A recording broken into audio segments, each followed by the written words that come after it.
Bab 527, di atas keterampilan ilahi, penampilan ilahi seni bela diri bagian 3. Li Xuan berusaha sekuat tenaga untuk meningkatkan tingkat kesempurnaan teknik kultivasi hingga di atas rata-rata, memastikan kekuatan alamnya tidak akan lebih rendah dari yang diharapkan. Semakin mistis dan mendalam teknik kultivasi bela diri, semakin tinggi pula kesulitan pemahamannya. Ini adalah fakta yang tak terelakkan. Memilih demikian adalah satu-satunya cara untuk menjadi jauh lebih kuat. Sekarang setelah ranah fisiognomi ditetapkan, apa yang ada di luar ranah fisiognomi? Li Xuan berpikir keras. Di alam fisiognomi, seseorang telah mengubah hukum langit dan bumi menjadi wujud ilahi seni bela diri dan menggunakannya untuk mengendalikan hukum langit dan bumi. Bagaimana seharusnya seseorang melangkah di alam seni bela diri di atas ini? Bagaimana cara melampaui langit dan bumi selangkah demi selangkah? Transendensi sejati antara langit dan bumi tidak dapat dicapai dalam satu langkah. Ia terjadi dari satu alam ke alam lain hingga akhirnya seseorang melampaui langit dan bumi. Jadi, bagaimana cara melanjutkan kultivasi di atas alam fisiognomi, lebih meningkatkan seni bela diri, dan meletakkan dasar untuk melampaui langit dan bumi? Li Xuan merasa sedikit pusing. Kompilasi seni bela diri ini terlalu sulit. Rentangnya terlalu besar dan tidak ada hubungan antar alam, mustahil untuk dipahami. Sama seperti melangkah terlalu jauh, pangkal paha pun mudah terkilir. Oleh karena itu, hal itu hanya dapat dilakukan selangkah demi selangkah, ranah demi ranah. Sekalipun Suyan luar biasa, jika tidak ada hubungan antara satu alam dengan alam berikutnya, dan rentangnya luar biasa besar, pemahamannya niscaya mustahil. Sekalipun ia luar biasa dalam hal memahami sesuatu, siapa yang tahu berapa lama waktu yang dibutuhkan? Tentu saja, itu akan membuatnya tinggal di satu alam untuk waktu yang sangat lama. Alam fisiognomi adalah tentang mengendalikan hukum langit dan bumi, dan di atas alam ini, seseorang tentu harus memiliki kemampuan untuk melanggar hukum tersebut dan tidak terikat olehnya. Jadi, Li Xuan memiliki beberapa wawasan. Sementara itu, di dalam istana, Li Xuan tengah merumuskan hukum seni bela diri, sementara Su Yan tengah mempersiapkan petualangannya di luar sana, siap untuk menantang bakat-bakat luar biasa dari domain Ling. Di luar, situasinya juga berubah. Perang yang terkuat di Provinsi Leiyun telah dimulai sekali lagi. Ledakan. Dalam pertempuran ini, dari puncak gunung tempat Leiyun Mountain Manor berada, seberkas petir menyambar menembus langit. Dalam sekejap, petir itu menyapu langit, menyerang salah satu prajurit terkuat dari aliansi segala zaman. Gedebuk, wajah prajurit itu berubah drastis. Meskipun ia sudah mati-matian melawan, ia tetap tersambar petir, terpental ke belakang, separuh tubuhnya hangus hitam, luka parah. Ledakan, kilatan petir lain menyambar, menyasar prajurit terkuat suku roh laut. Artefak ilahi, wajah prajurit terkuat suku roh laut berubah drastis. Air beriak di hadapannya, menimbulkan gelombang besar, tetapi ia masih tak mampu menahan sambaran petir. Prajurit terkuat lainnya di aliansi segala zaman, tak jauh darinya, dengan berani maju untuk membantu. Ledakan, meskipun mereka menangkis sambaran petir ini, prajurit yang membantu terluka parah oleh salah satu prajurit dari Leiyun Mountain Manor. Pada saat ini, kedalaman sekte roh transenden ditampilkan sepenuhnya. Sosok yang terbungkus petir, memegang artefak ilahi, berjalan keluar dari Leiyun Mountain Manor. Mundur. Sosok muncul di aliansi segala usia, berbicara dengan nada yang penuh dengan keseriusan. Semua prajurit aliansi segala usia segera mundur. Ledakan, kilatan petir lain mendekat dengan cepat. Penjagaian, hati-hati. Para prajurit aliansi segala usia berseru. Penjagaian mendengus, memegang tongkat pendek di tangannya dan memukulnya. Ledakan, pukulan-pukulan kuat saling berbenturan, namun tak ada yang menang. Penjagaian juga memiliki artefak ilahi di tangannya. Ledakan, namun tepat pada saat itu, di Leiyun Mountain Manor muncul lautan awan petir, dan api merah dari awan petir itu bergulung masuk. Leiyun Mountain Manor telah menggunakan artefak ilahi kedua. Tinggalkan Provinsi Leiyun. Suara dingin bergema dari Leiyun Mountain Manor. Haha, kami serahkan padamu, Leiyun Mountain Manor. Penjagaian tertawa, memimpin para prajurit aliansi segala usia mundur. Bab 528, Dekan Wu Tianan dari Akademi Bintang Segudang, Rahasia Jembatan Ilahi. Pertarungan antara aliansi segala zaman dan sekte roh memasuki babak baru, memperlihatkan fondasi tangguh sekte roh transenden setelah Leiyun Mountain Manor, Tousan Martial Hall, dan Yuling Mansion mengerahkan artefak ilahi mereka. Aliansi segala zaman Provinsi Leyun mundur, dan aliansi di negara seribu bela diri juga terdesak.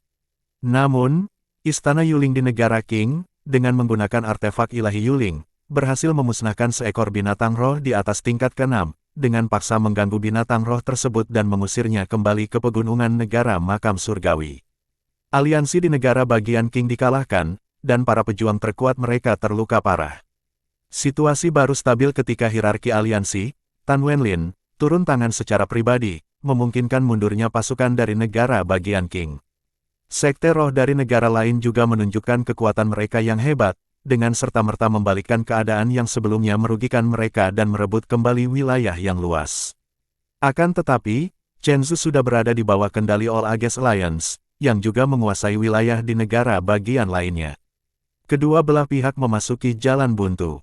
Di perbatasan negara Luo, dalam dinasti Changyun, Chang Danyu terlibat dalam pertempuran sengit dengan seorang prajurit kuat dari Leyun Mountain Manor. Kedua belah pihak memiliki kekuatan yang sebanding dan saling mengenal dengan baik. Sisa-sisa dari 10.000 bintang, apakah kau sungguh-sungguh percaya kau bisa kembali dalam kemuliaan? Kata prajurit kuat dari Leyun Mountain Manor dengan dingin. Akademi bela diri 10.000 bintang tidak akan kembali, tetapi aliansi segala zaman pasti akan memiliki tempat untuk berdiri. Era sekte roh Anda yang menguasai domain Ling, akan segera berakhir. Kata Chang Danyu sambil tertawa dingin. Chen Zhu sudah berada di bawah kendali aliansi segala zaman, kecuali negara-negara bagian yang diperintah langsung oleh sekte roh transenden. Semua negara bagian lainnya memberi tempat bagi aliansi segala zaman untuk beristirahat. Situasi di mana sekte roh sepenuhnya mendominasi domain Ling, telah berubah. Hah? Apa kalian benar-benar berpikir kalian bisa mendapatkan apa yang kalian inginkan? Fondasi sekte rohku, bagaimana mungkin kau, seorang kultivator lepas rendahan, mengerti? Bahkan jika kau bersekutu dengan suku roh laut, atau bersekutu dengan suku binatang roh, apa salahnya? Domain Ling ini, pada akhirnya, milik sekte roh kita. Chang Danyu tertawa terbahak-bahak, begitukah? Kalau begitu, mari kita lihat fondasi seperti apa yang dimiliki sekte rohmu. Struktur baru domain Ling sudah ditentukan, dan para penggarap lepas juga punya tempat. Kedua belah pihak terus terlibat dalam pertempuran sengit, palu ganda Chang Danyu terus-menerus memukul dengan dahsyat, prajurit kuat dari Leyun Mountain Manor juga menghunus palu besar yang dikelilingi oleh guntur dan kilat. Kedua belah pihak terus bertarung dengan sengit, kekuatan mereka mengundang decak kagum, menyebabkan para penonton menjadi sangat ketakutan. Inikah kekuatan petarung yang terkuat? Di suatu tempat di langit domain Ling, 5 sosok berdiri di atas awan, seolah diselimuti untaian prinsip langit dan bumi. Meskipun mereka tidak menunjukkan kekuatan yang mengintimidasi, seolah-olah kekuatan agung langit dan bumi berkumpul di atas mereka.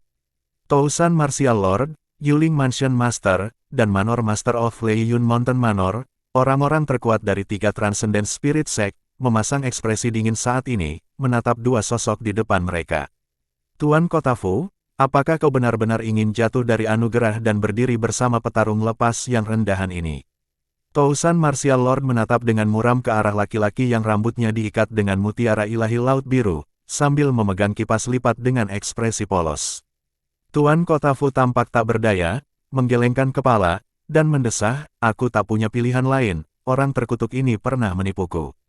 Aku berutang budi padanya, dan aku harus membalasnya. Kalian bertiga, jangan terlalu marah. Apa kalian tidak lihat kalau tidak ada seorang pun dari Zhou Agung atau Tao Miao yang datang? Dengan kalian bertiga, mustahil untuk menang. Menjelang akhir, ia menggoyangkan kipas lipatnya dengan satu tangan dan menggulung ekor kudanya di pergelangan tangannya dengan tangan lainnya, sambil mendesah, kau lihat mutiara ilahi laut biru di atas kepalaku. Aku selalu ingin menggunakan mutiara ilahi ini untuk rambutku, tapi mustahil untuk melubanginya. Orang ini bilang dia bisa membantuku. Aku tidak percaya, jadi aku bertaruh. Hasilnya, dia benar-benar melakukannya. Seperti yang kalian semua tahu, aku, Fu Tianhai, adalah orang yang menepati janjiku, jadi aku harus bertindak. Ketiga orang dari Tousan Martial Hall semuanya memasang ekspresi yang sangat muram. Lelaki yang berdiri di samping Fu Tianhai memegang timbangan di satu tangan dan buku di tangan lainnya, tampak seperti seorang cendekiawan sopan yang sama sekali tidak menunjukkan semangat seorang pejuang. Namun, pria ini sungguh membuat khawatir ketiga orang dari Tousan Martial Hall. Dekan Akademi Bela Diri 10.000 bintang, sosok yang benar-benar legendaris. Dari pindah ke domain Ling dari domain dalam hingga memimpin Akademi Bela Diri 10.000 bintang, ia meningkatkan kekuatan akademi ke tingkat yang dapat menyaingi Sekte Roh Transenden. Selalu ada rumor bahwa orang ini adalah penguasa setan darah saat pertama kali berkuasa. Meskipun dia dikalahkan dalam pertempuran melawan kejeniusan Akademi Bela Diri 10.000 bintang dan disingkirkan dari 18 negara. Pria ini luar biasa mampu bertahan hidup. Wu Tianan, jika kau membawa Tuan Kota Fu, apakah kau benar-benar berpikir kau bisa melawan kami? Tuan rumah Lei Yun Mountain Manor melangkah maju, cahaya petir menyambar tubuhnya, dan mutiara Tunderiun di tangannya memancarkan cahaya petir berwarna biru kehijauan, memperlihatkan niat membunuh yang sederhana. Sebuah tongkat pendek berwarna putih, dengan manik berwarna biru kehijauan seukuran kepalan tangan di atasnya, bersinar dengan cahaya biru kehijauan yang menggelegar. Itulah artefak suci milik Lei Yun Mountain Manor, mutiara Tunderiun. Tuan Yuling Mansion tertawa dan menatap Fu Tianhai. Tuan Kota Fu, aku mengerti kesulitanmu, jadi mengapa kita tidak menjauh dan membiarkan ketiga orang ini bertarung? Fu Tianhai tertawa, setuju. 1000 dewa bela diri menghunus pisaunya, cahaya dingin menyelimuti bilahnya, melepaskan ki dingin yang mengerikan. Ia berkata dengan dingin, Wu Tianan, ketika guruku melukaimu dengan parah, kupikir kau akan mati atau lumpuh. Tak kusangka kau masih bisa bertahan sampai titik ini. Namun, karena kamu sedang mencari kematian, aku akan memenuhi keinginanmu hari ini. Akan tetapi, Wu Tianan hanya tertawa elegan, menyimpan buku di tangannya, memegang timbangan ukur, dan tidak menunjukkan kemarahan atau mundur. Di antara sekte roh transenden di wilayah Ling, Aula 1000 bela diri adalah yang paling tak tahu malu. Orang tua itu, mentormu, tidak hanya menyerangku secara diam-diam, tetapi juga diam-diam menyuap anak buahku. Lebih baik Akademi Bela Diri 10.000 bintang dibubarkan, aku akhirnya bisa terbebas dari tanggung jawab. Bab 529, Wu Tianan, Dekan Institut Wansing, dan Rahasia Jembatan Ilahi Bagian 2. Wu Tianan, memegang timbangan pengukur di tangan kanannya, menepuk-nepuk tangan kirinya dengan lembut, suaranya bergema di antara awan. Dari wajah 1000 dewa bela diri dan dewa Lei Yun, para pesaing paling tangguh, ia tidak menunjukkan rasa takut. Pandangannya menjadi jauh, seolah-olah dia tengah mengenang masa lalu. Saya lahir di sebuah desa kecil di wilayah dalam, di Kabupaten Tianan, tanpa teknik kultivasi bela diri apapun, bahkan tidak pernah mengenal jalur bela diri. Menjadi yatim piatu di usia muda, saya sendirian dan melarat. Orang-orang di desa biasa memanggilku si anjing liar kecil, aku bahkan tidak punya nama. Sampai saya berusia 8 tahun, seorang kakak perempuan yang tampak seperti bidadari datang, ia terluka parah, dikejar dan dicari, mencari perlindungan di desa kami. Saya menyembunyikannya di ruang bawah tanah. Aku menyingkirkan sisa-sisa jejak kehadirannya, menipu para pengejarnya, dan mereka pergi. Wu Tianan mengenang masa kecilnya, berbicara dengan santai. Penguasa Aula 1000 bela diri dan yang lainnya tidak terburu-buru menyerang, melainkan mendengarkan dalam diam. Mereka ingin tahu apa maksud di balik monolog panjang Wu Tianan. Pada saat yang sama, mereka penasaran dengan pengalaman Wu Tianan. Bagaimanapun juga, ini adalah sosok legendaris yang terkenal datang dari domain dalam, lalu masuk Akademi Bela Diri 10.000 bintang, dan baru setelah ia menguasai Akademi Bela Diri tersebut, kekuatannya yang dahsyat mulai terlihat. Wu Tianan melanjutkan, kakak perempuanku yang cantik terluka parah, tetapi ia membawa obat-obatan dan dapat pulih. Saat itulah aku diperkenalkan dengan seni bela diri. Dia mewariskan teknik bela diri kepada saya. Saya merasa tekniknya cukup sederhana dan cepat dipelajari. Kakak perempuan saya kagum dengan bakat saya. Setelah lukanya sembuh, ia tinggal di desa kecil kami dan membimbing saya di jalur bela diri. Saat saya berusia 16 tahun, saya sudah menjadi seniman bela diri Grandmaster Agung. Kupikir kita akan selalu bersama, tapi akhirnya dia pergi. Dia menyuruhku menjelajah ke Ling Domain dan mendaftar di Akademi Bela Diri 10.000 bintang. Sebelum dia pergi, dia memberiku nama, Wu Tianan. Di domain dalam, aku menciptakan istana studi bintang 7, menyebarkan seni bela diri, dan mengasah jalur bela diri. Wu Tianan, pendiri istana studi bintang 7, menjadi tokoh legendaris setelah memasuki domain Ling. Ia bergabung dengan Akademi Bela Diri 10.000 Bintang yang kemudian menjadi rekanan link domain dari Istana Studi Bintang 7 di domain dalam. Presiden Akademi sebelumnya, yang memiliki cedera yang sudah ada sebelumnya, umur yang berkurang, meninggal 20 tahun setelah Wu Tianan memasuki Akademi. Dengan kekuatannya yang luar biasa dan reputasinya yang dihormati, Wu Tianan menjabat sebagai dekan, mempertahankan aspirasinya dalam jalur bela diri, dan menyebarkan filosofi seni bela diri ke seluruh wilayah Ling. Di bawah kepemimpinannya, Akademi Bela Diri 10.000 Bintang dengan cepat berkembang pesat, menghasilkan banyak anak didik berbakat. Petik 2. Blood Spirit Child adalah sebuah anomali. Gara-gara kalian, klan kultivator aristokrat, dia jadi gila. Pada akhirnya, Wu Tianan mendesah dalam-dalam. Alis ketiga pemimpin Aula 1000 Bela Diri berkerut, merasa agak bingung mengapa Wu Tianan mengangkat latar belakang dan pengalamannya. Apakah itu untuk menunjukkan betapa legendarisnya kebangkitannya menuju ketenaran? Tuan Rumah Yuling tiba-tiba mengerutkan kening dan berkata dengan suara berat, hubunganmu dengan jalur bela diri berasal dari wanita itu. Dia juga yang mengarahkanmu ke Akademi Bela Diri 10.000 Bintang. Kemana dia pergi? Wu Tianan menjawab dengan senyum cerah, entahlah. Tidak ada jejaknya di alam Ling, aku sudah mencarinya. Selanjutnya, ia menatap ketiga pria itu dengan tatapan mendalam dan berkata-kata demi kata, jembatan itu akan segera muncul, kan? Atau, apakah kalian memiliki kemampuan untuk memanggil jembatan itu? Mendengar ini, ketiga pemimpin Aula 1000 Bela Diri berubah drastis. Tatapan mereka dingin, dan hasrat membunuh yang kuat muncul. Fu Tianhai, apakah kamu berani membocorkan rahasia ini padanya? Tuan Lei Yun dengan marah menatap Fu Tianhai. Fu Tianhai memutar matanya, dengan ekspresi polos di wajahnya, aku, Fu Tianhai, bukan orang bodoh. Bagaimana mungkin aku memberitahunya tentang rahasia ini?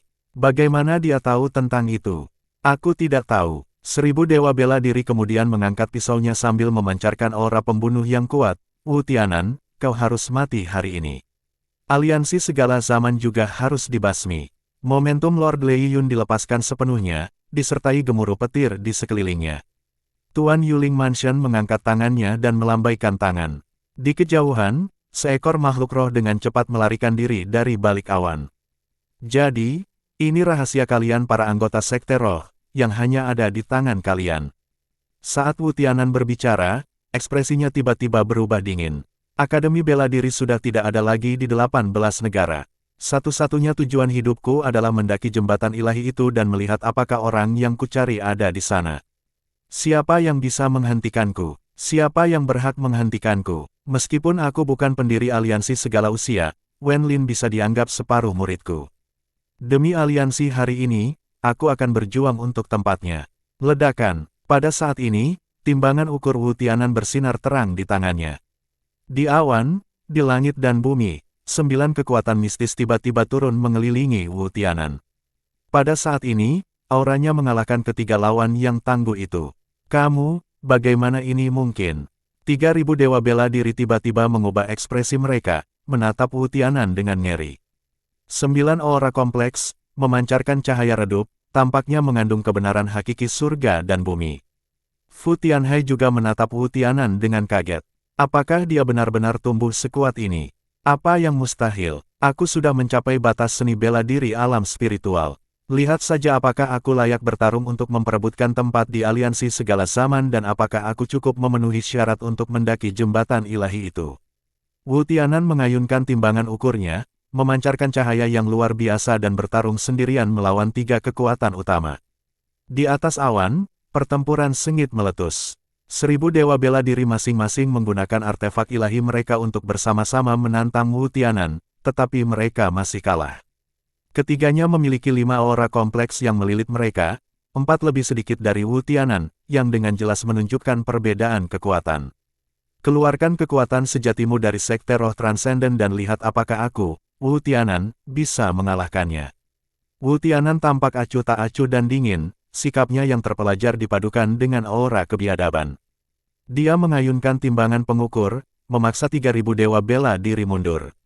Kenapa harus ribut-ribut begitu? Sebuah desahan terdengar. Bunga-bunga, fantastis bagai mimpi, melayang turun, kekuatan bagai mimpi melonjak maju, menghalangi serangan Wu Tianan.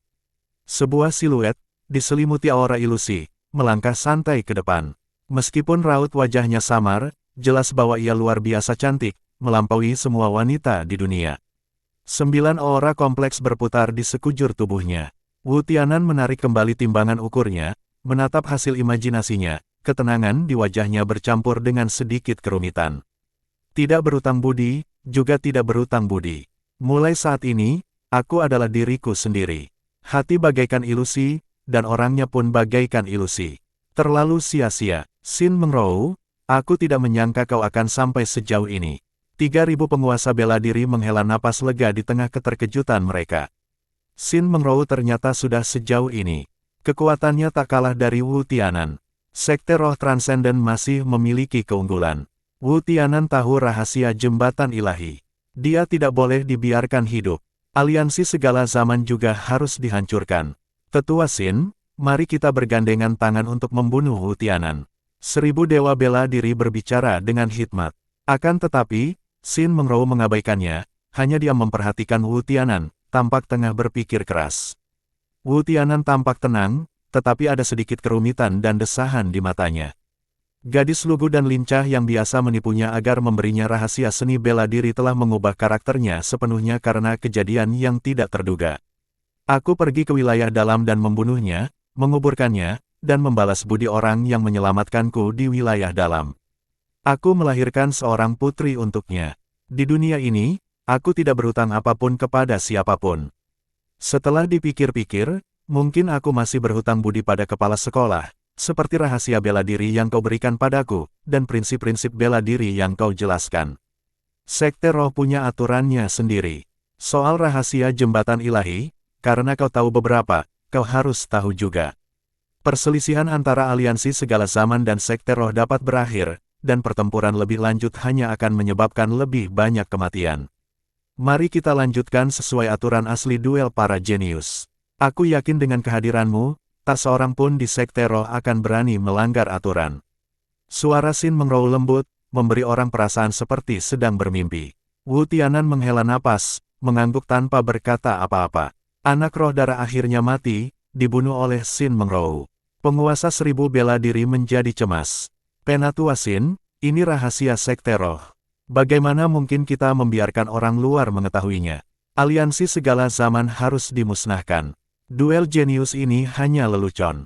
Bagaimana mungkin para penggarap lepas punya jenius?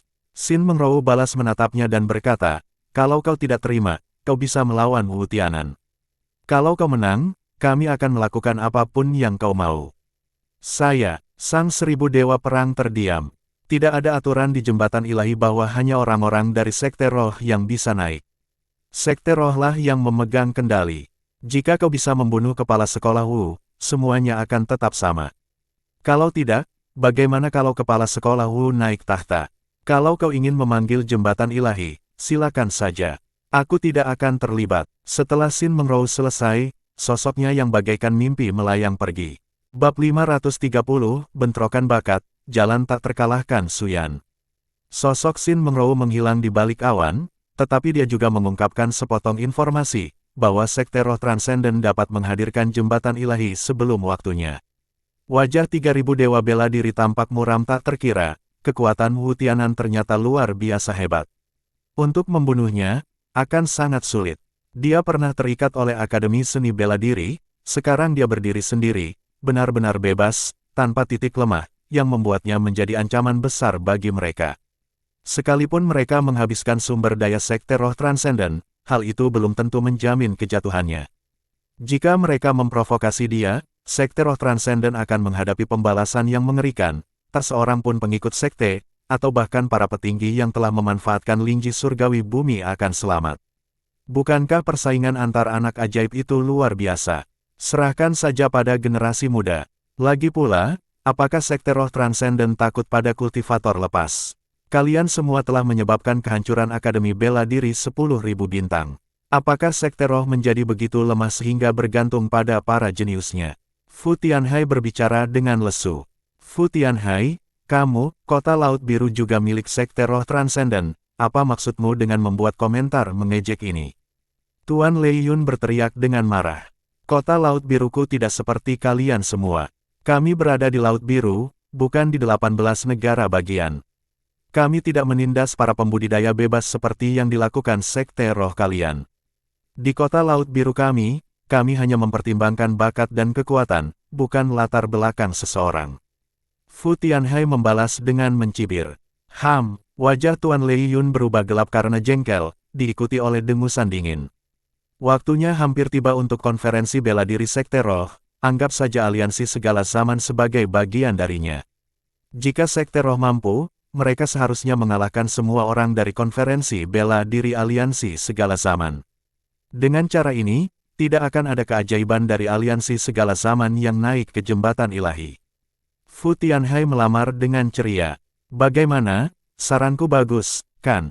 Kalau sampai terjadi pertarungan sungguhan, tanpa bantuan sekte roh transenden atau kerajaan Zhou Agung, apa kalian bertiga bisa menahannya, bahkan jika kalian mengerahkan beberapa pasukan tersembunyi?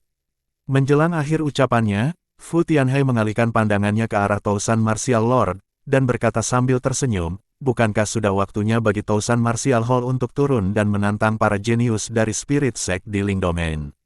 Apakah saya salah jika berasumsi bahwa generasi Tousan Martial Hall Anda memiliki beberapa keajaiban yang menonjol di dunia seni bela diri? Para jenius kota Laut Biruku dengan penuh semangat menunggu bangsal kalian dari Aula 1000 bela diri. Wu Tianan tengah membaca buku dengan santai, tidak seperti sikapnya yang garang sebelumnya. Dia tampak agak berwibawa, seperti seorang guru terpelajar, dengan timbangan ukurnya mengetuk pelan halaman buku. Menunggu keputusan dari 3000 penguasa bela diri. Baiklah, biarkan anak-anak muda berkompetisi. Mari kita lihat berapa banyak anak ajaib yang dihasilkan oleh para kultivator aliansi segala usia, dan mari kita lihat, Wu Tianan, berapa banyak anak ajaib yang bisa kau latih. Kami telah menghancurkan Akademi Bela Diri 10.000 bintang milikmu, dan kami juga dapat menghancurkan aliansi segala usia milikmu. Sang 1000 Dewa Perang mencibir sebagai jawaban. Jadilah begitu. Wu Tianan tersenyum, persaingan antar jenius, sungguh atmosfer bela diri yang luar biasa. Kita para orang tua tidak boleh terlalu ikut campur, mari kita ikuti aturannya. Kemenangan atau kekalahan, hidup atau mati, semuanya tergantung pada yang lebih muda. Saat ia berbicara sampai akhir, tatapannya perlahan menajam, namun, aku harus menjelaskannya terlebih dahulu. Jika ada orang tua yang ikut campur, menindas anak muda, membunuh anak ajaib dari aliansi segala usia, ia akan membunuh 1 orang, dan aku akan membunuh 3 orang. Mari kita lihat siapa yang bisa menghalangiku dan siapa yang bisa melindungi keajaibanmu. Ke-3000 penguasa bela diri semuanya tampak serius. Wu Tianan telah sepenuhnya melepaskan diri, bahkan sampai berbicara terus terang, tidak seperti sikap menahan diri sebelumnya saat memimpin Akademi Bela Diri. Justru karena itulah Wu Tianan menjadi ancaman besar. Baiklah, biarkan saja anak-anak muda itu bertengkar satu sama lain. Kami tidak akan ikut campur. Tuan Lei Yun mendengus dingin. Manor Gunung Lei Yunmu masih cukup kredibel. Namun, Aula 1000 bela diri sangat tercela dan aku hampir tidak bisa mempercayainya, jadi aku akan mengawasi mereka dengan ketat. Wu Tianan berkomentar sambil terkekeh. Fu Tianhai, mencoba meredakan ketegangan, berkata, cukup. Anggota lama Aula 1000 bela diri memang tak tahu malu, tetapi Tuan 1000 bela diri tidak. Dia masih punya kredibilitas. Meskipun ia kadang-kadang melakukan tipu daya kecil, ia tidak pernah melakukan tindakan keji seperti penyergapan, pemerkosaan, dan penjarahan. Wajah Tousan Martial Lord berubah pucat dan dia menggertakkan giginya. Fu Tianhai. Fu Tianhai tersenyum canggung, lalu kembali tenang. Tuan 1000 bela diri, kau harus menjaga rakyatmu tetap patuh dan menaati aturan. Sang 1000 dewa bela diri mendengus dingin. Pertempuran besar antara aliansi segala zaman dan sekte roh terhenti sementara, dan persaingan antar prodigi kembali mengemuka. Kedua belah pihak akan menentukan kemenangan dan penguasaan wilayah berdasarkan pertempuran para prodigi mereka sendiri. Sama seperti kompetisi para jenius dari Akademi Bela Diri 10.000 bintang di tahun-tahun sebelumnya. Para jenius di bawah usia 30 tahun dapat bersaing dengan bebas. Kekuatan mereka masing-masing tidak boleh ikut campur atau berpartisipasi, dan tidak boleh menindas yang lemah. Terlebih lagi, kali ini persaingan di antara para jenius tidak hanya terbatas pada aliansi segala usia dan sekte roh, para jenius dari seluruh domain Ling juga dapat berpartisipasi. 10 teratas di antara para jenius akan dianugerahi hadiah besar serta kesempatan untuk mengklaim misteri hebat. Kompetisi antar anak ajaib akan segera dimulai dan akan berlangsung selama 10 tahun.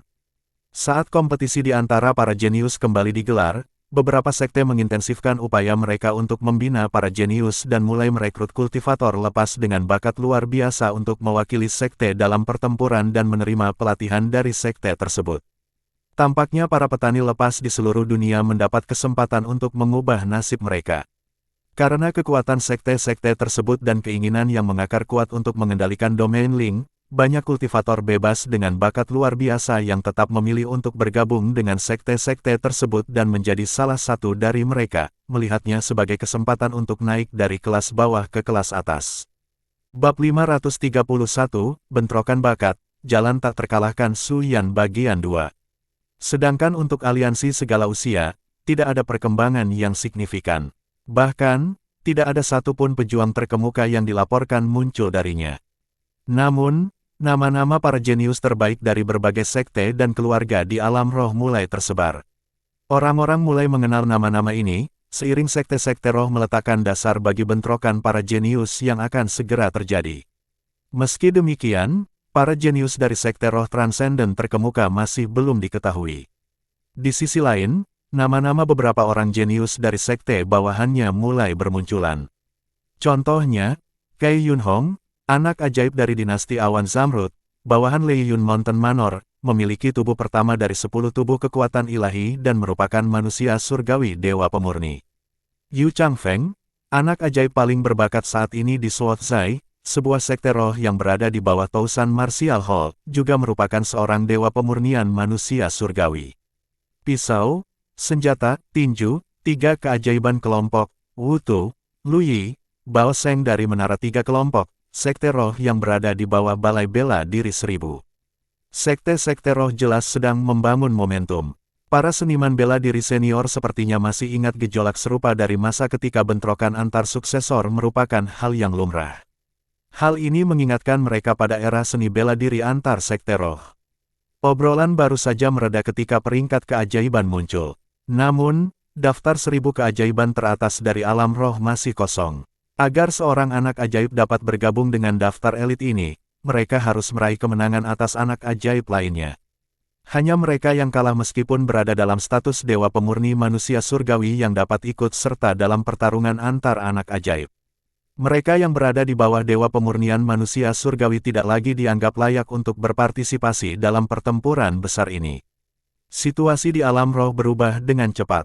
Pertempuran antara aliansi segala zaman dan berbagai sekte memicu era konflik berkelanjutan di antara para penguasa.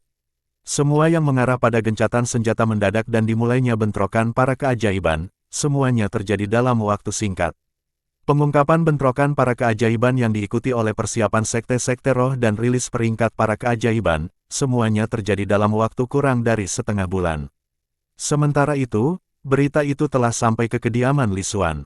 Li Xuan hanya bisa menghela napas. Kompetisi yang akan datang ini diadakan untuk Su Yan dan Meng Chong. Meskipun Su Yan baru berada di puncak alam niat ilahi, ia dengan cepat mengumpulkan fondasi yang diperlukan untuk menerobos ke alam asal ilahi. Pertahanan Meng Chong tak tertandingi berkat seni bela diri fisiknya. Akan sangat sulit bagi jenius manapun di alam roh untuk melukainya. Selain itu, selama bentrokan, dia pasti akan dengan cepat meningkatkan kekuatannya dan menerobos level kedua tubuh emas yang tidak bisa dihancurkan. Kekuatan Fang Hao juga tidak kalah. Dia tidak kesulitan bertarung melawan dewa pemurni manusia surgawi. Begitu dia mengeksekusi formasi pintu bumi yang unik, para jenius dari alam roh ini pasti akan tercengang. Jika Su Lingxiu juga berpartisipasi, murid-muridku pasti akan menempati 4 posisi teratas dalam peringkat keajaiban, Li Xuan terkekeh dalam hati. Menurut aturan bentrokan para keajaiban, yang lemah tidak boleh diganggu. Pelindung atau faksi yang kuat tidak diizinkan untuk ikut campur atau campur tangan. Masih harus dilihat apakah sekte-sekte roh akan mematuhi aturan ini. Namun, fakta bahwa sekte roh transenden menyetujui bentrokan para keajaiban, sampai batas tertentu, menunjukkan pasti ada beberapa alasan di balik keputusan mereka. Su Yan dan yang lainnya bersemangat. Mereka sudah bersiap untuk menantang para jenius dari alam roh, dan tiba-tiba peringkat kejeniusan muncul. Menara 3 bagian, Sekte roh tingkat tinggi yang berada di bawah balai 1000 militer, sangat cocok untuk mengasah kemampuan pisauku. Aku ingin bertemu Wutu, si jenius pisau, dan Bao Seng, si jenius tinju, kata Meng Chong bersemangat sambil mengusap kepalanya. Sword Zai juga merupakan sekte di bawah Tousan Martial Hall. Sang jenius pedang, Yu Changfeng, akan menjadi penantang pertamaku, seru Suyan, memilih targetnya dengan kegembiraan yang terpancar di wajahnya. Dia tidak sabar untuk menantang Yu Changfeng dan menunjukkan kepada Sword Zai apa arti ilmu pedang sejati. Pada saat kritis pembuatan kotak prajurit misterius milik Fang Hao meledak menjadi cahaya. Dengan suara keras, Fang Hao menyuntikkan beberapa tetes darah esensinya ke dalam kotak prajurit. Di bagian luar kotak prajurit, terukir sebuah pola yang menggemakan pola surgawi di dalam tubuhnya. Kembali, kotak prajurit misterius itu langsung menyusut saat Fang Hao mengarahkan jarinya dengan penuh semangat, berubah menjadi seberkas cahaya yang memasuki tubuhnya. Berhasil, seru Fang Hao dengan ekspresi gembira. Untuk menyempurnakan kotak prajurit misterius ini, ia telah menghabiskan banyak waktu dan tenaga. Selain itu, ia juga telah menghabiskan banyak harta dari Sekte Dewa Giok dan keluarga Su. Terutama beberapa material langka, hampir semuanya telah habis digunakan. Namun, itu sepadan. Baik Mun Changming maupun Yue tercengang. Metode macam apa ini? Artefak spiritual macam apa yang sedang disempurnakan? Yang bisa diserap tubuh? Orang tua Yue, karena kau sudah menjadi tetua aliansi Yuzu, katakan saja padaku senjata apa yang kau butuhkan. Fang Hao terkekeh, menatap Mun Changming. Dengan Mun Changming di sisinya, statusnya, bahkan di aliansi secara keseluruhan, sangat dihormati. Terima kasih, Hegemon. Mun Changming diam-diam gembira, menjawab, dulu aku pakai pedang sabit, yang sudah hancur beberapa waktu lalu. Aku mau pedang sabit baru. Tolong, dia menggambarkan penampakan bilah sabit. Tidak masalah, Fang Hao mengangguk. Membuat sepasang bilah sabit baru tidak akan sulit baginya karena kualitasnya jauh lebih baik daripada yang asli. Kekuatannya bahkan lebih hebat lagi dan tidak bisa lagi diukur dengan artefak spiritual alam roh. Lagi pula, artefak spiritual yang dibuat oleh Fang Hao jauh dari sebanding dengan apa yang disebut artefak spiritual di alam roh.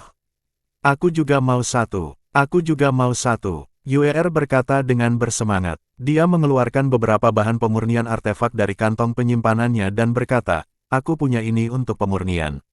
Tidak masalah. Fang Hao menganggukkan kepalanya. Yue ingin menyempurnakan cambuk dan sepasang bilah pedang berbentuk setengah bulan. Fang Hao setuju tanpa ragu dan segera memulai proses penyempurnaan. Kucing merah, Yu Xiaolong, dan Hak kecil semuanya berkumpul. Li Xuan memegang jade Rui di tangannya, berjalan santai sambil meletakkannya di punggungnya. Ia dengan percaya diri mendaki gunung yang berdekatan dengan istana. Su Yan mengikutinya dari dekat. Murid itu hendak melintasi alam roh, menantang keajaiban alam roh, dan naik ke puncak alam roh. Namun bagi Su Yan, ia tidak hanya akan menantang para jenius dari alam roh, tetapi juga para makhluk kuat dari alam roh, termasuk yang terkuat di antara semuanya. Perjalanannya menuju kekebalan akan segera dimulai.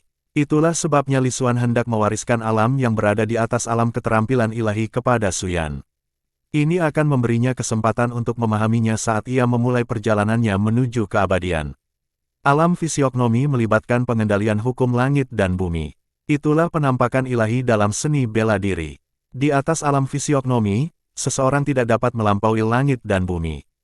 Namun, seseorang dapat melangkah lebih jauh, bebas dari batasan langit dan bumi. Dan batasan ini adalah ruang langit dan bumi. Ini tentang mendobrak ruang, melintasi kehampaan tanpa terikat oleh hukum, dan menerobos hukum. Inilah awal dari transendensi. Ini menandakan pembebasan dari hukum langit dan bumi. Setelah beberapa hari merenung, Li Xuan akhirnya menemukan alam di atas alam fisiognomi. Di alam fisiognomi, hukum-hukum seni bela diri diwujudkan dalam wujud ilahi dan hukum-hukum langit dan bumi dimanipulasi. Di atas alam fisiognomi, seseorang tidak lagi tunduk pada batasan-batasan ruang langit dan bumi, menerobos hukum langit dan bumi, dan tidak akan terhentikan oleh hukum-hukum tersebut. Menghancurkan angkasa, melintasi kehampaan, melampaui hukum langit dan bumi, tak terikat dan bebas. Untuk melampaui langit dan bumi, untuk maju lebih jauh. Di atas alam fisiognomi terletak alam pemecah kekosongan. Menghancurkan langit dan bumi, melintasi kehampaan, dan melawan hukum langit dan bumi. Meskipun alam pemecah kekosongan belum mencapai transendensi di luar surga dan bumi, namun ia telah melampaui hukum surga dan bumi, tidak terikat oleh ruang fisik, dan tidak jauh dari transendensi sejati dalam arti sesungguhnya. Tentu saja tidak mudah untuk menerobos ke alam pemecah kekosongan. Li Xuan melihat informasi tentang alam penghancur kekosongan yang diberikan dalam buku emas Tao. Jalan bela diri penghancur kekosongan. Kelengkapan teknik budidaya, sedang. Tingkat koneksi alam, di atas rata-rata. Kesulitan pemahaman, tinggi. Kesulitan budidaya, tinggi plus. Melihat tingkat kesulitan kultivasi yang diberikan oleh buku emas Tao, kita bisa melihat betapa sulitnya mengolah alam pemecah kekosongan. Alam ini tentang menembus ruang dan melintasi kehampaan. Mengabaikan hukum langit dan bumi, mematahkan belenggu ruang fisik.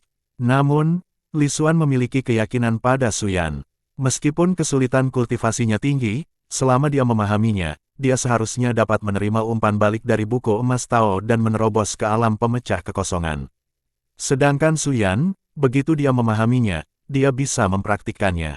Itu hanya masalah waktu. Apa yang harus dikultivasikan setelah mencapai alam pemecah kekosongan, belum ada gambaran yang jelas saat ini, dan mustahil untuk melampaui terlalu banyak. Ketika alam bela diri ditingkatkan, alam bela diri berikutnya akan lebih mudah diciptakan.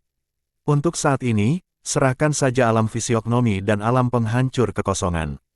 Semoga Suyan mampu memahaminya sebelum bersaing memperebutkan supremasi di antara para jenius dan mencapai puncak alam roh.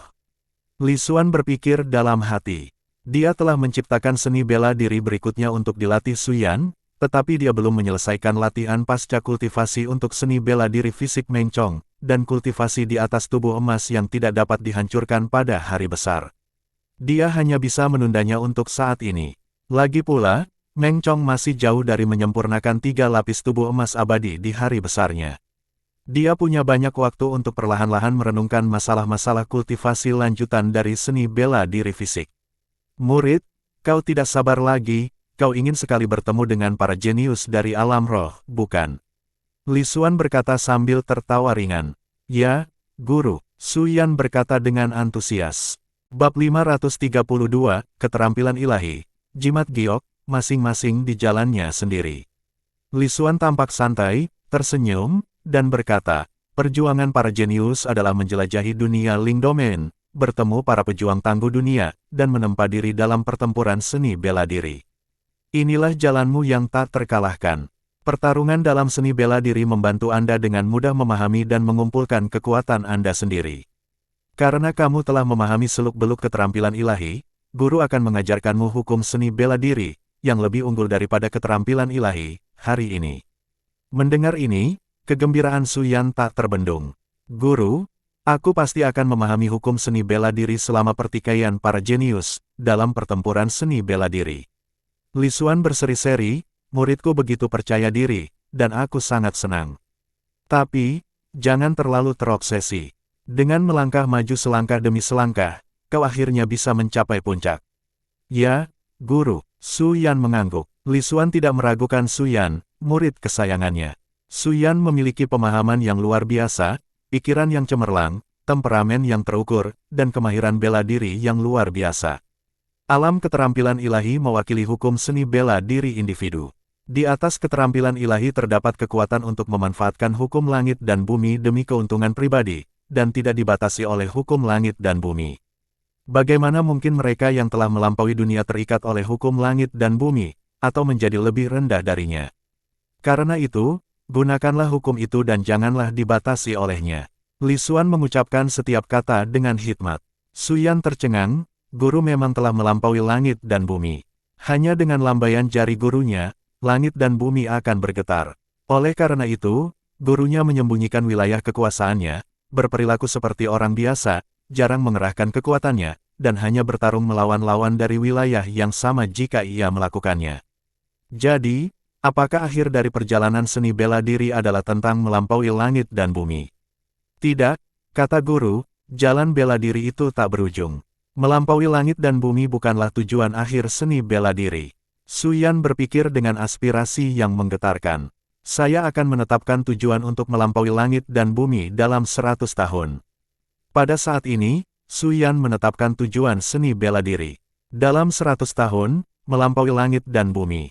Li Xuan melanjutkan, di atas keterampilan ilahi, terdapat alam fisiognomi. Dengan hukum individu, kendalikan hukum langit dan bumi, dan ubahlah menjadi wujud ilahi seni bela diri. Kata demi kata, ia merinci hukum bela diri alam fisiognomi yang telah ia bangun kepada Su Yan, termasuk diagram hukum langit dan bumi yang telah ia kumpulkan, integrasikan, dan lukis. Tanpa diagram hukum langit dan bumi ini, akan sangat sulit untuk mempraktikkan wujud ilahi seni bela diri. Namun, dengan diagram ini, akan seperti memahami celah-celah dalam hukum langit dan bumi. Anda dapat mengintegrasikan hukum bela diri Anda sendiri dan mengendalikan hukum langit dan bumi. Ini adalah sesuatu yang membutuhkan pemahaman yang tepat. Setelah Su Yan memahaminya, berlatih ranah fisiognomi akan menjadi lebih mudah. Su Yan menuliskan hukum alam fisiognomi, termasuk diagram hukum langit dan bumi. Karena ini bukan pertama kalinya ia mempelajari diagram hukum langit dan bumi, ia meluangkan waktu dan akhirnya mengingat diagram tersebut. Untuk memudahkan Su Yan mempelajari hukum langit dan bumi, Li Xuan dengan hati-hati memilih dan menyederhanakan hukum langit dan bumi dalam diagram ini. Dengan bakat Su Yan, tidak terlalu sulit baginya untuk mempelajari ini dengan sedikit waktu. Sementara Su Yan tengah mempelajari hukum alam fisiognomi dengan saksama, Li Xuan menunggu dalam diam, tanpa meneruskan transmisi jalan bela diri pemecah kekosongan. Dia akan menunggu hingga Su Yan benar-benar hafal dan memperoleh pemahaman mengenai teknik fisiognomi sebelum mentransmisikan hukum alam pemecah kekosongan. Guru, aku telah mengukirnya di hatiku. Akhirnya, Su Yan membuka matanya dan berkata dengan hormat. Baiklah, bagus sekali. Wajah Li Xuan dipenuhi dengan kepuasan. Karena kamu telah menghafal hukum-hukum alam fisiognomi, gurumu sekarang akan mewariskan kepadamu hukum-hukum seni bela diri yang berada di atas alam fisiognomi. Li Xuan melanjutkan, baik, guru. Su Yan sangat gembira. Alam fisiognomi sudah begitu kuat, memanipulasi hukum langit dan bumi demi keuntungan pribadi. Di atas alam fisiognomi, apakah seseorang sudah mulai melampaui langit dan bumi? Di atas alam fisiognomi, terdapat alam pemecah kekosongan, yang memecah dan melintasi kekosongan. Li Xuan menjelaskan kekuatan yang dimiliki alam pemecah kekosongan. Menembus ruang dan melintasi kekosongan. Su Yan sangat terkejut. Begitu melangkah ke alam penghancur kekosongan, satu langkah saja akan langsung melintasi ruang, melintasi kehampaan, puluhan ribu mil, ratusan ribu mil, jutaan mil dalam sekejap. Meskipun ia belum melampaui langit dan bumi, ia sudah bisa mengabaikan ruang dan hukum langit dan bumi. Dapat dikatakan bahwa setelah mencapai alam ini, ia dapat melakukan apapun yang ia inginkan di dalam ruang langit dan bumi. Untuk menghancurkan ruang dan menembus hukum langit dan bumi, seseorang membutuhkan kekuatan yang luar biasa. Ini bergantung pada hukum bela diri seseorang. Li Xuan mulai menyampaikan hukum alam penghancur kekosongan. Menggunakan hukum bela diri sendiri untuk melanggar hukum langit dan bumi, dan menjelajahi kehampaan langit dan bumi, itulah yang dimaksud dengan alam penghancur kekosongan. Oleh karena itu, penekanan alam penghancur kekosongan adalah pada penguatan hukum bela diri sendiri. Menyampaikan hukum-hukum alam penghancur kekosongan kepada Su Yan secara rinci. Karena alam ini kuat, Li Xuan khawatir tentang potensi kelalaian Su Yan dan mengambil langkah yang tidak biasa dengan menjelaskannya lagi. Su Yan tenggelam dalam kekuatan alam penghancur kekosongan, seolah-olah sebuah adegan telah muncul dalam pikirannya. Dengan satu langkah, ruang langit dan bumi terbelah, sosoknya menghilang di antara langit dan bumi, dan dia melangkah keluar dari ruang jauh pada langkah berikutnya. Bahkan telapak tangan dapat menyebabkan naga emas raksasa menembus ruang angkasa. Saat berikutnya, ia meraung keluar dari kehampaan, melintasi kehampaan yang luas, untuk membunuh musuh. Semakin dia memikirkannya, semakin gembiralah dia, dan darahnya mulai mendidih. Alam penghancur kekosongan terlalu kuat. Setelah melangkah ke alam penghancur kekosongan, jika ia ingin kembali ke wilayah dalam, atau datang dari wilayah dalam ke wilayah Ling, ia tidak perlu melewati gerbang wilayah Ling.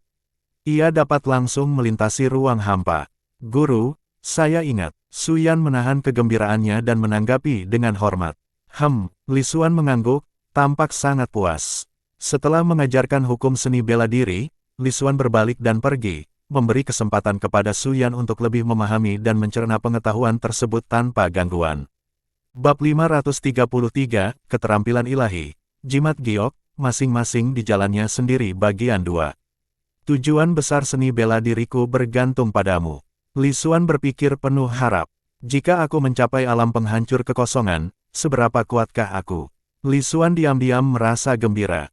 Seberapa kuatkah Void Breaking Realm jika dibandingkan dengan Divine Skill Realm yang sudah luar biasa kuatnya? Meskipun dia yang menciptakan alam-alam itu, dia merasa sulit membayangkan pemandangan dahsyat dari alam penghancur kekosongan. Bagaimanapun, bagaimana kekuatan akhir dari alam penghancur kekosongan akan terbentuk, bergantung pada bagaimana Suyan memahami dan mempersepsikannya. Apa kekuatan keterampilan ilahi di alam pemecah kekosongan? Li Xuan bertanya-tanya, jika dia mencapai alam penghancur kekosongan, apakah menjalankan hukum langit dan bumi akan langsung menghancurkan ruang di sekitarnya dan berdiri dalam kehampaan? Dia tidak dapat membayangkan kekuatan mengerikan yang dibutuhkan. Suyan belum memulai jalan yang tak terkalahkan, tetapi jenius peringkat pertama dalam daftar alam roh telah muncul. Yu Changfeng dari Pedang Dao. Dia membunuh seorang jenius dari alam dewa pemurnian manusia surgawi di aliansi negara Luo, dan menantang para pendekar bebas, dengan mengatakan bahwa jika mereka dapat menahan 10 jurusnya yang tak terkalahkan, mereka dapat dianggap sebagai jenius. Kalau tidak, semuanya sampah. Pria itu liar dan jelas sangat kuat.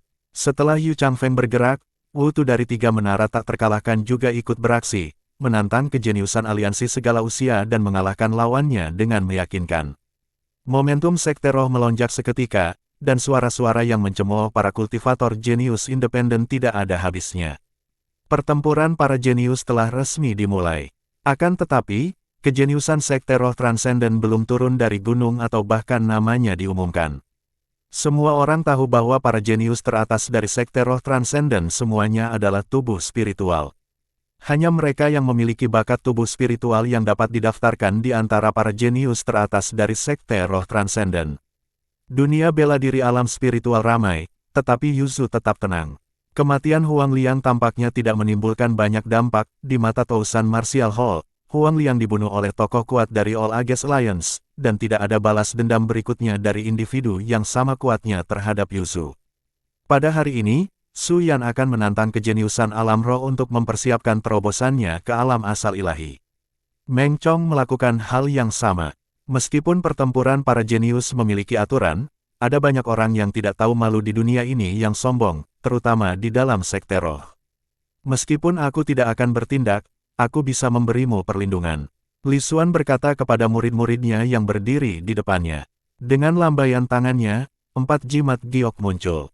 Setiap jimat giok mengandung kekuatan keterampilan ilahi, mirip dengan kekuatan yang kugunakan untuk membunuh Huang Liang. Setelah kau menyerapnya, jimat giok secara alami dapat melindungimu dalam situasi yang mengancam jiwa. Ingat, jangan sombong dan gegabah karena kau punya jimat giok keahlian ilahiku. Seniman bela diri bukanlah orang biadab, aku sudah mengajarkan ini berkali-kali. Jimat giok keterampilan ilahi adalah perlindungan yang diberikan Li Xuan bagi murid-muridnya untuk melakukan perjalanan melalui alam roh. Ya, Guru, Su Yan dan yang lainnya menjawab dengan hormat. Mengambil jimat giok dan menyerapnya, Su Yan dengan hormat berkata, Guru, yakinlah, aku akan mengalahkan semua jenius alam roh dan mencapai puncak alam roh dalam perjalanan ini. Aku akan menginjakkan kaki di Tousan Martial Hall dan menggunakannya sebagai batu loncatan. Su Yan, yang telah menyempurnakan alam niat ilahinya, penuh percaya diri. Target pertamanya adalah Yu Changfeng dari Dao Pedang. Dia ingin dunia bela diri alam spiritual tahu bahwa di antara semua praktisi pedang Dao, dia, Dewa Pedang Su Yan, adalah yang paling dihormati. Guru, aku juga akan menunjukkan kepada dunia jalan bela diri alam spiritual apa itu seni bela diri fisik, apa itu Dao Pedang. Meng Chong menepuk dadanya dan berkata, Tuan, lihat saja nanti. Aku akan menjadi pemimpin aliansi segala zaman. Posisi hierarki aliansi harus menjadi milikku. Aku akan memimpin aliansi segala zaman, untuk melampaui Sekte Roh Transenden. Aku benar-benar akan menghancurkan dominasi Sekte Roh dan membiarkan dunia melihat seni bela diri pintu-pintu aneh. Fang Hao berkata dengan ekspresi penuh hormat, matanya menyala-nyala karena ambisi. Aku akan tinggal bersama Guru. Mata Su Lingxiu berbinar-binar, katanya sambil tersenyum. Meong, pada saat ini, si kucing merah melompat keluar. Ia menulis dengan cakarnya di tanah. Klan binatang terlalu tak berguna, mereka kekurangan raja sejati. Aku, Kucing Merah, akan memimpin mereka untuk bangkit dan menjadi raja monster-monster besar di wilayah spiritual. Aku ingin pergi ke negeri makam surgawi.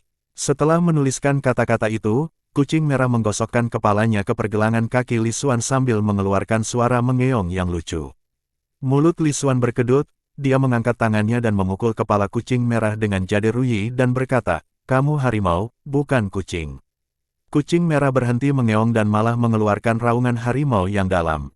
"Baiklah, kalau kamu punya ambisi seperti itu, pergilah." Kekuatan Kucing Merah tidak cukup untuk menjadi raja, tetapi ada baiknya keluar dan berkeliaran, karena pertumbuhannya akan lebih cepat. Selain itu, mewariskan teknik para monster besar ke alam roh juga merupakan hal yang baik. Selama mereka mempraktikkan teknik para monster besar, mereka akan berada di bawah kendalinya, yang memungkinkannya untuk memerintah semua monster besar kapan saja. Dia juga memberikan Divine Skill Jade Talisman untuk perlindungan kepada Red Chat. Si Kucing Merah kegirangan, sementara Yu Xiaolong dan Ha Kecil terus menatap Su Yan dengan iba, sambil menguap pelan di depan Fang Hao. Mulut Li Xuan berkedut. Ketiga hewan peliharaan ini menjadi terlalu licik. Yu Xiaolong dan Little Ha tampaknya meniru beberapa kebiasaan buruk dari si Kucing Merah. Dia dengan santai melemparkan 2 jimat giok keterampilan ilahi dan melambaikan tangannya, berkata, "Silakan." Yu Xiaolong dan Ha Kecil sangat gembira.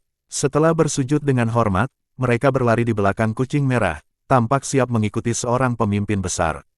Meong-meong, Kucing Merah berlari ke Su Lingxiu untuk bertingkah lucu dalam upaya mendapatkan pengobatan spiritual. Demi obatnya, ambisi Red Chat patut dipuji, dan memang bagus. Ini dia. Su Lingxiu melambaikan tangannya dan menyerahkan cincin penyimpanan kepada Kucing Merah. Formasi rumah besar itu telah dikemas. "Adik kecil, kamu mau pergi kemana?"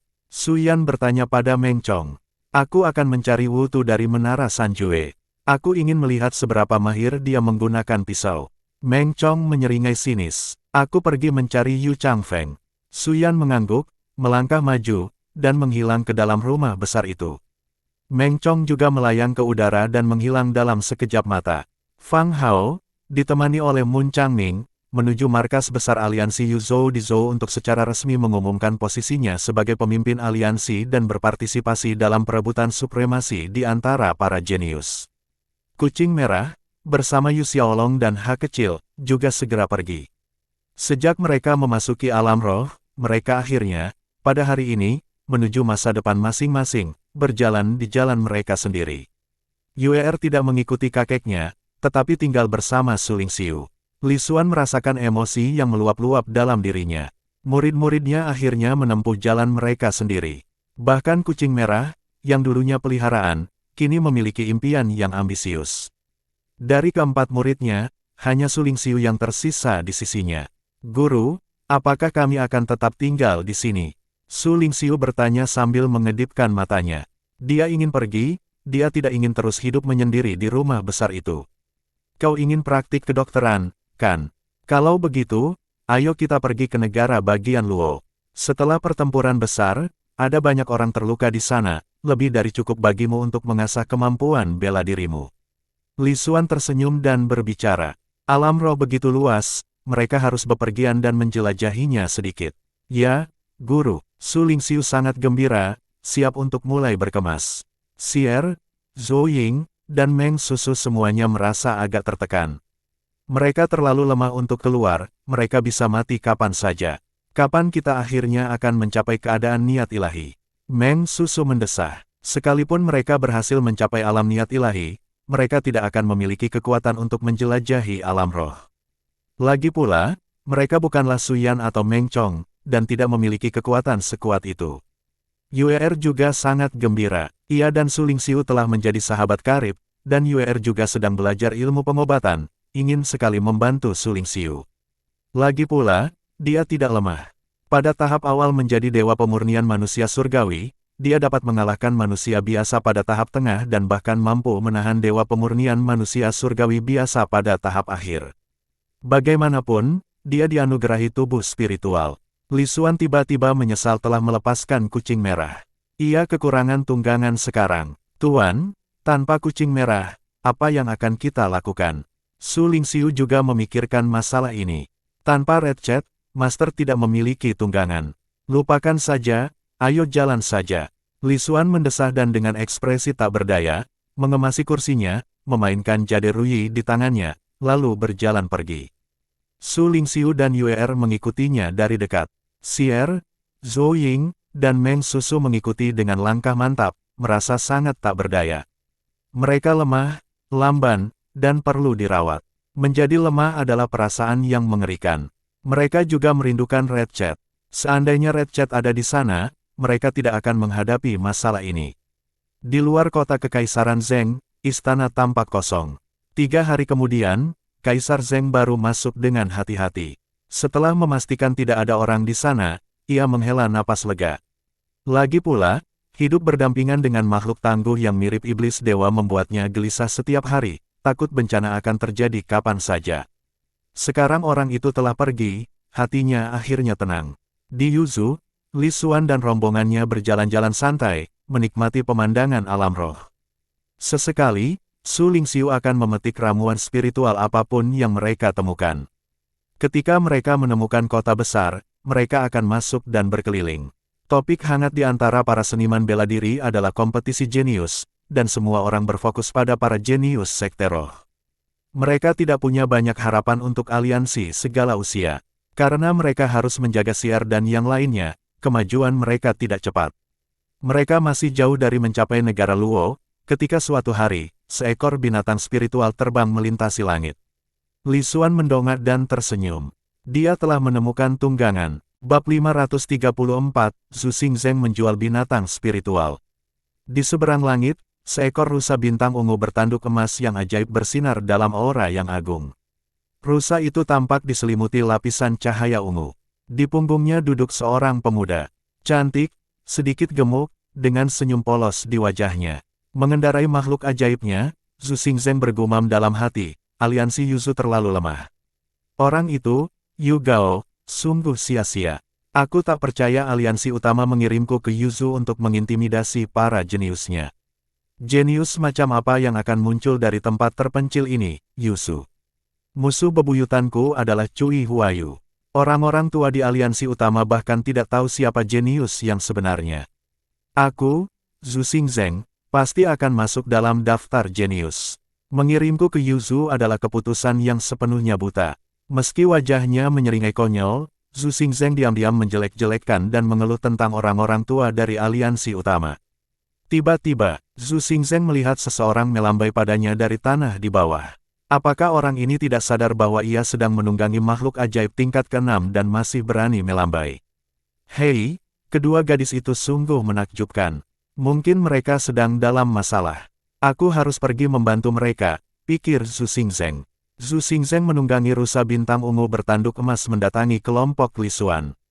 Dia dengan bersemangat turun dari kudanya dan berlari kecil ke arah Su Lingxiu dan Yue Er. Senyum polosnya selalu berseri-seri, "Para wanita, apakah kalian mengalami kesulitan?"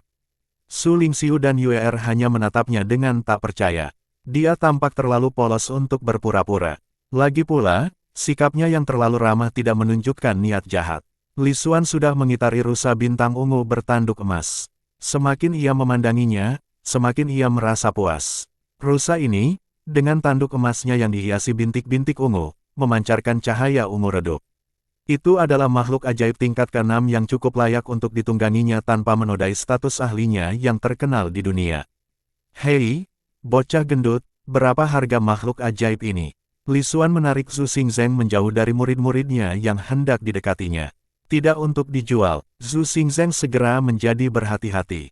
Ini binatang ajaib yang kulatih dengan susah payah. Jangan coba-coba, aku tidak akan menjualnya dengan harga berapapun kristal roh. Zhu Xingzeng berseru lantang sambil menjaga rusa miliknya. Anak gendut, sebutkan saja harganya. Tuanku butuh tunggangan, kata Su Lingxiu. Tuannya adalah orang yang berkedudukan tinggi dan tidak akan pernah menggunakan taktik intimidasi atau merampas barang dengan paksa, karena hal itu berada di bawah wewenangnya. Oleh karena itu, membelinya adalah tindakan terbaik. Mengenai apakah mereka mampu membelinya, tentu saja mereka mampu. Ya, sebutkan harganya, bocah gendut, timpal Yue Er. Zhu Xingzeng menatap Li Xuan. Dia adalah guru dari gadis-gadis ini. Kini hatinya bimbang. Wajahnya yang bulat berkerut karena gelisah. Bukannya aku tidak mau menjual. Anak-anak, yang tidak kalian tahu adalah Little Jin sudah bersamaku selama 10 tahun. 10 tahun, sekalipun itu nyamuk, pasti ada kasih sayang. Bagaimana aku bisa menjualnya? Kristal roh bukan masalah di sini. Su Lingxiu mengeluarkan sebotol ramuan. Ini sebotol ramuan, terbuat dari obat spiritual berharga seperti bunga roh bumi. Khasiat obat ini, setelah menjelaskan efek obatnya, dia bertanya, jadi, apakah kamu akan menjualnya? Eliksir, apakah itu benar-benar ajaib? Zhu Xingzeng merasa skeptis. Coba saja dan kau akan tahu, Su Lingxiu melemparkan sebuah pil padanya.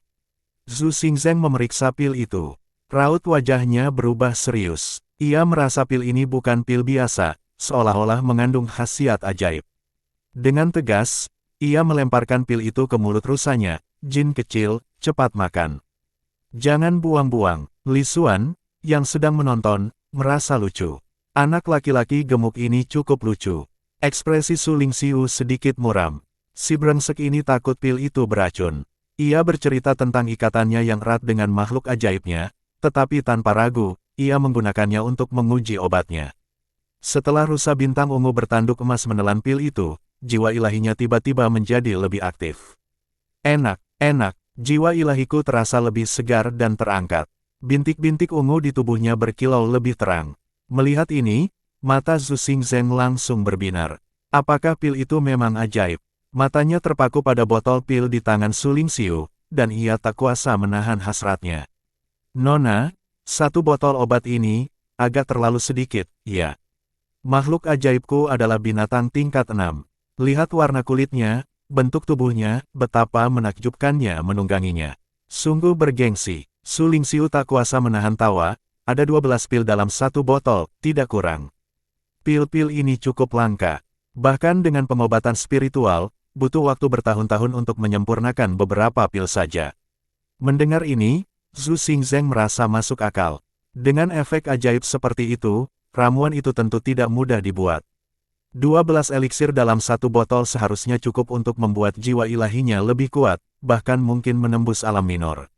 Baiklah, setuju. Zhu Xingzeng langsung setuju. Setelah mendapatkan ramuan itu, Zhu Xingzeng sangat gembira. Rusa bintang ungu bertanduk emas, di sisi lain, tercengang. Jiwa ilahinya berfluktuasi hebat saat ia meratap, kau menjualku begitu saja. Aku sudah mengikutimu selama 10 tahun.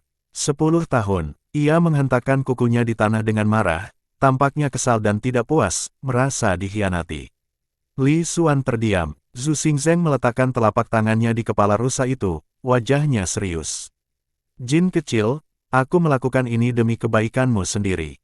Bagaimana bisa kau bilang aku menjualmu? Aku akan membiarkanmu menjalani hidup yang lebih baik. Jiwa ilahi rusa bintang ungu bertanduk emas berfluktuasi hebat, meraung, apakah kau juga menjual ayahku? Itukah sebabnya kau berbohong kepadaku, mengatakan dia pergi mencari keberuntungan, padahal sebenarnya dia dijual olehmu, begitu? Kalau kamu suka cerita seperti ini, jangan lupa mampir lagi di episode berikutnya ya. Kamu bisa dukung channel ini dengan like dan subscribe biar kami bisa terus bercerita untukmu. Terima kasih sudah mendengarkan, sampai jumpa di kisah selanjutnya. Cerita belum berakhir, pastikan kamu nggak ketinggalan bab berikutnya.